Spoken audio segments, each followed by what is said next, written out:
তোৰ বৰ মনত পৰে না এই ভাওনা দিনৰ কথাবোৰ সেই ভাওনাত যে মই ৰজাৰ হৈছিলোঁ ৰজাৰ বেশেৰে ভাওনা ঘৰত যেতিয়া প্ৰৱেশ কৰিছিলোঁ মোৰ চকু দুটাই ভাওনা ঘৰত তোকেই বিচাৰি ফুৰিছিল আৰু এতিয়া তোৰ চকুৱে চকুৱে পৰিছিল তই যিটোহে লাজ কৰি হাঁহি মাৰিছিলি আৰু সেই বলিয়া বহাগৰ কথা সেই ৰাতি ৰাতি যে মেন্থল লাইটৰ পোহৰত গাঁৱৰ ঘৰৰ চোতালে চোতালে হুঁচৰি মাৰি ঘূৰি ফুৰিছিলোঁ তই নাচি নাচি ভাগৰি পৰা নাছিল আৰু মই বজাই বজাই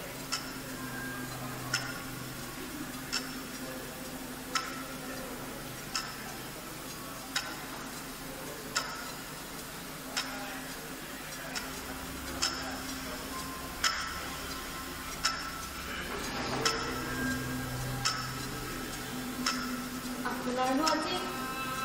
কিমান পুৰণি দিনৰ কথাবোৰ কিয় মনত পৰিছে নাজানো তাহানিৰ সুখৰ দিনৰ কথাবোৰ ভাবি ভাবি এতিয়াৰ দুখবোৰ পাহৰি থকাৰ হেঁপাহ জাগিব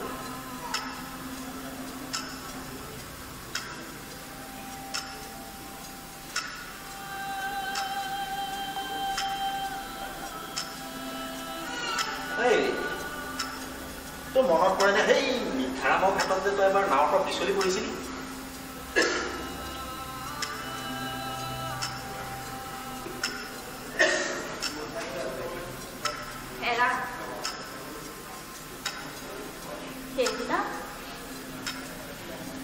সেইদিনা আপুনি নোহোৱা হলে কি জানো মই তোৰ জীৱন বচালো মই তোৰ প্ৰেমত পৰিলোঁ মই তোক বিয়া পাতিলোঁ তাৰপিছত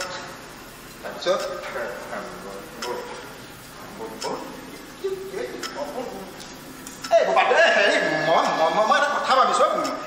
মই এটা কথা ভাবিছোঁ মই কি ভাবিছোঁ জানো সেই মই ভাবিছোঁ আমি আৰু গাঁৱত নাথাকোঁ বুজিছ আজিকালি গাঁৱতকৈ চহৰতে ভাল সেই কাম পায় আমাৰ গাঁও এই কুহেশ্বৰী কলিয়াই গ'ল নহয় খুব ধুনীয়াকৈ চলি আছে এই চহৰত বোলে এনেকুৱা সৰু সৰু মই এটা কথানি ৰুম ভাড়ালৈ পায় 1000 টকামান ভাড়া লয় হৈ যাব মই সদায় হেতিয়া কৰিবলৈ যামেই নহয়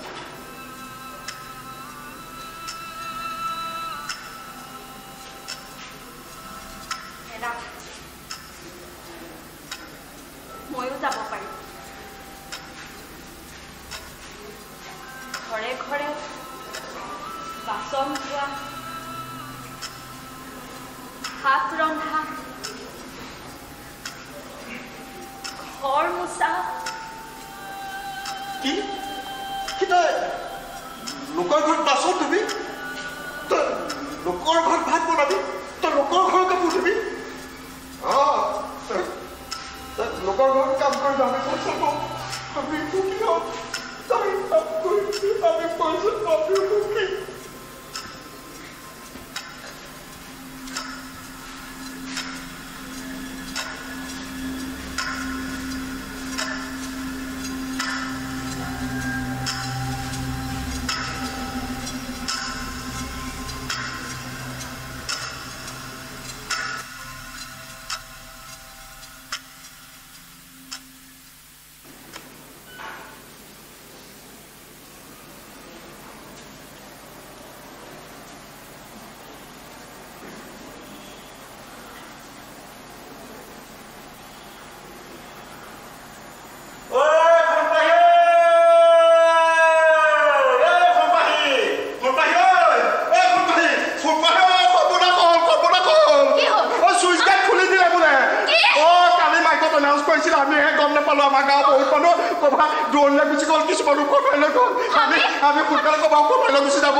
নলেন ভাষাতে সাধাৰণ কাহিনী সৰু মানুহৰ কাহিনী এই সৰু মানুহৰ কাহিনীবোৰে কেতিয়াবা গুৰুত্ব পায় যেতিয়া ই হৈ পৰে কোনো ৰাজনৈতিক সমীকৰণৰ চলত এতিয়া টিভিত ব্ৰেকিং নিউজ হয় বাতৰি কাকতত শিৰোনাম পায় ৰাস্তাত ধৰ্ণা দিয়ে মমবাতি জ্বলাই অন্বেষণ কৰে আৰু যেতিয়া বুজি পায় এই চলকৰ মান তেনেই নকয় তেতিয়া ধনমণি আৰু সম্পাদিতৰ দৰে কাহিনীবোৰ সময়ৰ বালিচৰত পৰি লয় এটি ক্ষুদ্ৰ বালিচাহী আৰু কি ক'ম ৰাইজ যাওঁগৈ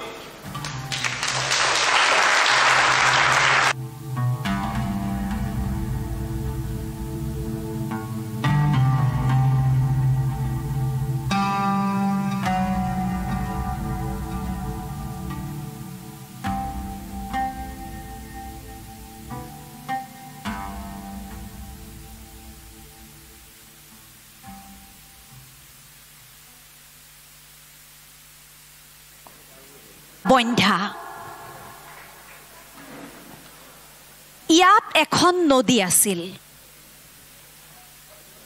নদী আছিল এই মৰুভূমি লাহে লাহে আহি নিঃশেষ কৰি থৈ যোৱা